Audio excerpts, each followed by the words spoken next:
What was the best "you have no power here" moment you have ever seen? We had an HR lady who was extremely power hungry. She is walking around with the president of the company who flew in from Japan. She rushes him through the warehouse and just spits out, "Oh, these are the warehouse guys. We don't have to stop and talk to them."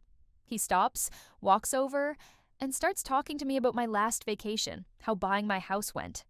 You could just see her fuming behind him as we talked for almost 45 minutes. I've had multiple meetings with him. We knew each other really well. I don't think he liked her and dragged it out on purpose, but I was thrilled to see her just standing there bored as hell. Next story. A coworker friend of mine was flying back from a sales conference in Vegas, and he was able to upgrade to a first-class seat. We had this bitch sales VP that was on the same flight. She was the snobby, entitled type with a full-time nanny and giant McMansion in the suburbs, and she generally treated people who worked for her like servants. She sees him in a first-class seat as she is making her way to coach and asks him how he got that seat. He used points to upgrade. As people are getting settled in, she makes her way back up to the first-class cabin and asks to speak with the lead flight attendant. She tells him that one of her underlings is sitting in first class and that she needs to switch with him since she's higher on the corporate ladder. The guy can't believe what he's hearing, but she won't take no for an answer. Finally, he tells her she has to go back to her seat or she will be escorted from the plane. She made a complete ass of herself in front of the whole first-class cabin. Next story. I had a rough childhood with a drug addict father. My mom struggled to make ends meet, and my first job was paying for the mortgage. After several months of working again at my first job, I finally had some money to spend on myself and decided to get a computer and a decent internet connection. At the time, the best internet I could buy was part of a combo package. I bought a dish and brought it home to install on the house. During this time, my dad was still living at home with us, but he was hardly there, and my parents had all but separated at that point. My dad promptly asked me what I was doing putting a dish on his house. I let him know that I pay the mortgage now, and I make the decisions on what we do with the house. I was young, but it was a very empowering moment for me. Next story. When I was working customer service for a restaurant delivery service, not. Unlike DoorDash, I had a customer send in a complaint about hair in their food. The hair was sitting on top of the food. I checked their account, and they had one order on their account, which is a red flag. I check their phone number and find multiple accounts, each with 1 to 2 orders, all of them complaining about hair in the food. I deny a refund because the customer has actually used the same identical photo for the last order since they ordered the same thing. The customer tries to argue with me, threatens to never use the service again. Typical stuff that they always say. Eventually, the customer gives up and ends the call, then immediately tries again.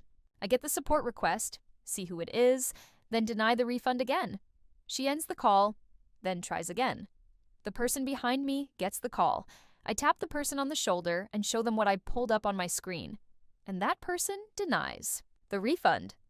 The next day, she calls back and tries again and is outside of the refund window. So the customer demands to speak to a supervisor. The supervisor bans her from the service for multiple fraudulent refund requests. Next story, I was working as a consultant for a company. There was a bit of a competition between me and this guy. The company starts to have some financial issues, so I leave and start working for a client of theirs. Shortly after joining, they bring in this guy I was competing with at my old job. He was technically my equal, except now I was employed by the client and he was just a consultant.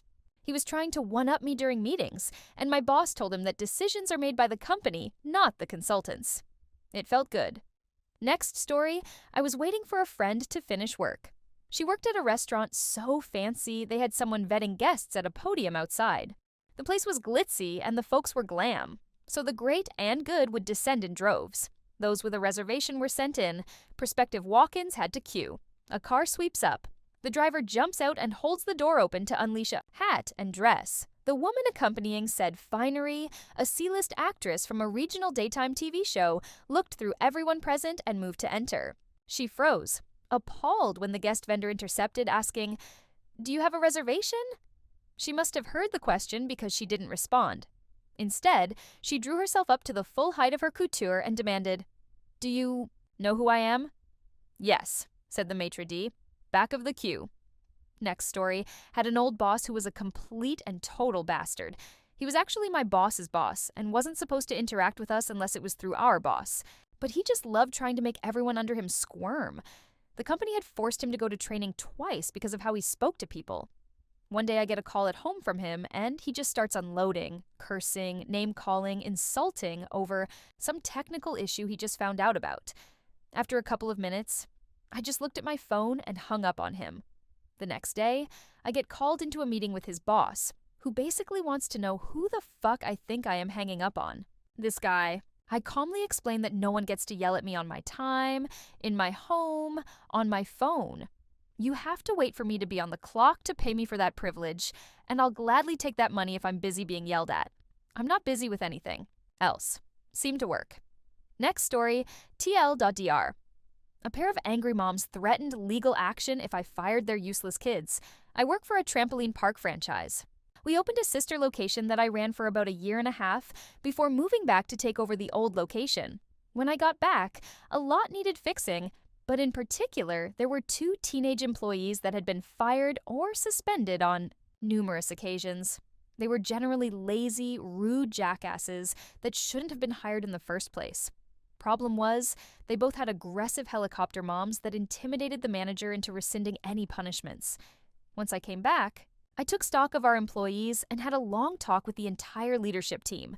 I learned which employees caused which problems, who was unreliable, who had a regular habit of skipping shifts, texting on shift, etc. I fired about a half dozen that first week, including those 2 I mentioned. That night, both moms called my personal cell to scream at me. Our numbers are listed in the online scheduling tool so employees can find shift covers more easily. They demanded to know why I fired them, threatened to sue, have me arrested, accuse me of discrimination against their white middle-class sons, etc. I simply asked, "Is your son over 18? Yes. So, you're demanding I illegally release personal information regarding a former adult employee? Next story. When I was still a child, I saw how abusive my grandparents were to my parents when they used to stay in their house during their early years of marriage, when they were broke. They were forced to accept the abuse and swallow their pride, knowing that they were still indebted to them and had nowhere to go. Once they had enough money to leave my grandparents, they moved to a small rented house. My grandparents came for an unannounced visit and berated my dad for living in such a shanty house, and how ungrateful he was for leaving their home. My dad was silent until they started blaming my mother for being a wife that brought bad luck to my dad, and how she poisoned him into moving to a new home. My dad wasn't having any of their bile anymore and kicked them out.